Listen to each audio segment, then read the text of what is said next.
The day Madame Tai threw a man's belongings into the rain, she was smiling. That smile. That was the part nobody forgot. Her name moved through the compound like a warning. Madame Tai. Olo Iko.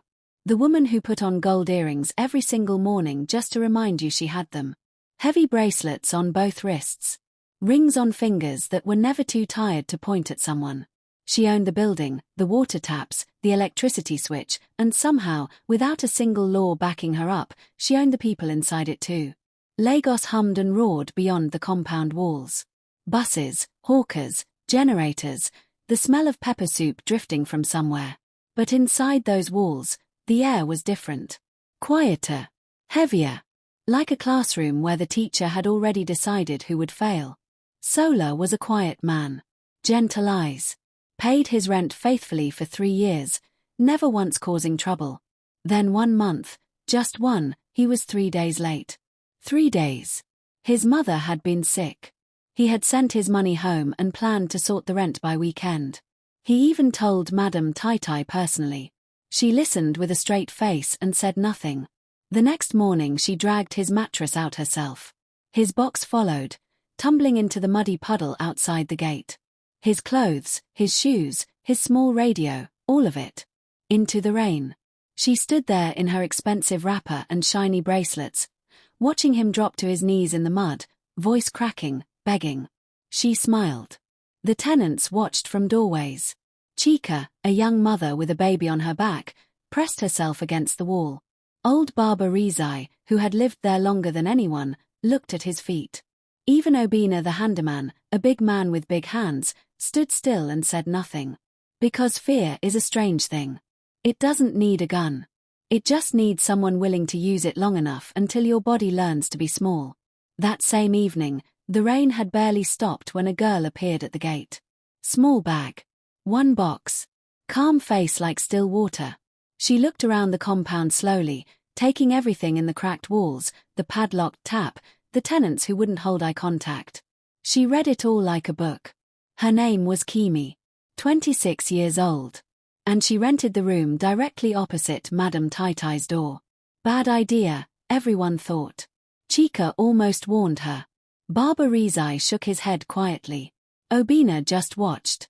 None of them said a word. The first night, Madame Tai went to lock the water tap after 8 o'clock, her favorite punishment for anyone she felt needed reminding of their place. She twisted the key. Nothing. She pushed, pulled, twisted again until the metal cut into her finger and blood smeared the tap. She stood there cursing, shaking her hand in pain, while Kimi's light glowed calmly behind her window. She didn't know Kimi had noticed the tap's weak lock 2 hours after moving in. She had adjusted it quietly, deliberately, just enough that it would resist anyone trying to lock it from outside. The next morning, Auntie Rose, the compound gossip, the woman whose mouth opened before her eyes adjusted to daylight, leaned against Chica's door and whispered what she had seen. The landlady was at that tap fighting for 20 minutes. Fighting a tap. And she lost.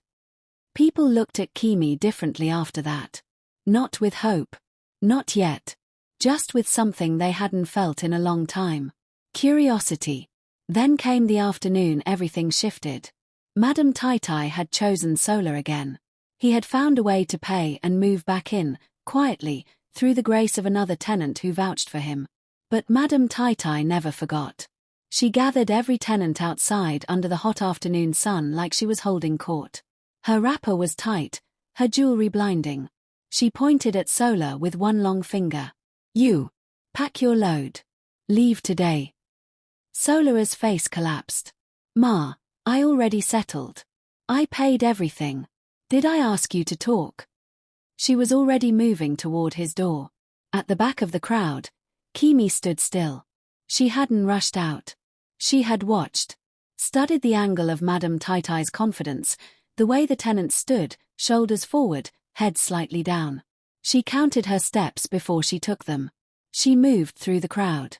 Slowly. Stopped in the middle where everyone could see. Madame. Her voice was quiet but it carried. You cannot send him out today. The compound froze. Madame Tai turned. Looked at her the way a lion looks at something that just made noise in its territory. What did you say? The law says a tenant must be given written notice. You cannot remove someone from their home the same day without following proper process. Silence so thick you could feel it. Nobody, not Baba Reby who had been there 15 years, not Chika who prayed every morning, not Obina who could lift a generator alone, nobody had ever stood in that compound and said those words to Madam Taitai Olo Iko. Her face moved through 3 emotions in 5 seconds. Shock. Then fury. Then something unfamiliar. Calculation. Too many eyes were watching. Word would spread. She forced a short laugh. Called Kimi a small lawyer with too much book. But she stepped back. Pointed at Sola and told him he had until end of month. The crowd exhaled. Chika looked at Kimi with wet eyes. Baba Reby touched his chest slowly. Even Obina, big silent Obina, gave the smallest nod. That night, Madam Taitai sat in her room and made a decision. No more patience. No more style. She would crush this girl completely. She started by cutting the electricity to Kimi's block. Total darkness. No warning. Fans stopped mid-spin. Children screamed. Babies cried. Madam Taitai's voice rang through the compound from her lit side of the building. Now you people will know who owns this place. But she didn't know that Obina had been talking to Kimi. Quietly. In corners. Obina, who had fixed every pipe and wire in that compound for years, who knew the building better than Madam Taitai knew her own face. He led Kimi to the main control box in the back. Together, in the dark, they worked. Light poured back into the tenants' rooms. Madam Taitai's side went dark. Her voice stopped mid-shout. She tried her switch. Nothing. She called her electrician. His phone rang out. She sat down in her fine room, surrounded by gold jewelry she couldn't see, in a darkness she didn't choose. And for the first time in a very long time, Madam Taitai Olo Iko was afraid. Fear makes ordinary people cry.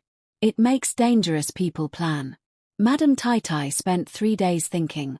She couldn't evict Kimi legally, the girl knew too much. She couldn't scare her, that had already failed twice. She couldn't turn the tenants against her. They were already watching Kimi with something close to love. So she decided to do something worse than all of those. She decided to make Kimi look like a criminal. One night, when she saw Kimi leave the compound to buy food from the roadside, Madam Taitai moved. She pulled out her key ring, the one with copies of every room in the building, a ring she had made quietly 2 years after buying the property. She slipped into Kimi's room. Moved fast. Buried cash inside a folded dress. Pushed jewelry deep under the mattress. She checked her work twice, straightened the room so nothing looked disturbed, and walked back to her own room. She slept well that night. The next morning she came out screaming. Thief! There is a thief in this compound. My money is missing. My jewelry. Tenants poured out of rooms half-dressed. Chika clutched her baby. Baba Reby came out with his walking stick, face tight with confusion. Auntie Rose appeared with her wrapper tied to one side, eyes already wide. We will search every room, Madam Taitai announced, already walking in the direction of Kimi's door. Kimi stepped out of her room and stood in the doorway. She had been inside the whole time. You can search, she said quietly. Search everything. Madam Taitai pushed past her. Went straight to the folded dress. Lifted it. Cash fell. She moved to the mattress. Jewelry tumbled out. The crowd gasped. A long, ugly sound. Tenants stepped back from Kimi. Doubt moved through the compound like smoke. Even Chika looked uncertain. Baba Reby closed his eyes. Madam Taitai raised her voice to the sky. You see what kind of person she is. Pack your things and go. Today. Kimi didn't move. Her heart was pounding, of course it was, but her face was still. She let the noise settle. Let people look. Then she spoke. I have one question. She looked around the crowd slowly. Who in this compound has a spare key to every room? Confusion moved across faces. Because someone entered my room while I was inside. I heard the lock. I said nothing. I waited. I wanted to see what would come out. Madam Taitai opened her mouth. But Auntie Rose was faster. I saw her. Every head turned. Auntie Rose was shaking, but her voice was clear. Last night. Late. I couldn't sleep. You know I don't sleep well. I looked out my window. I saw Madam Tai open Kimi's door with a key and go inside. Dead silence. She is a liar, Madam Tai said. Voice sharp but something behind it cracking. She gossips. You know how she is. Nobody should believe. Show us your keys, Obina said. He had never spoken that loudly in the compound. Never. His voice came from deep in his chest and it filled the whole space. Show us the keys you keep. Madam Tai looked around. Too many faces. Too many eyes that had waited too long for this exact moment. Obina walked to her room himself. She tried to block the door. Chika's husband Emmanuel stepped forward, quietly, calmly, and stood beside Obina. Then Baba Rizai hobbled over on his walking stick and stood on the other side. 3 people. That was all it took. She moved aside. Obina came out holding a massive ring of keys.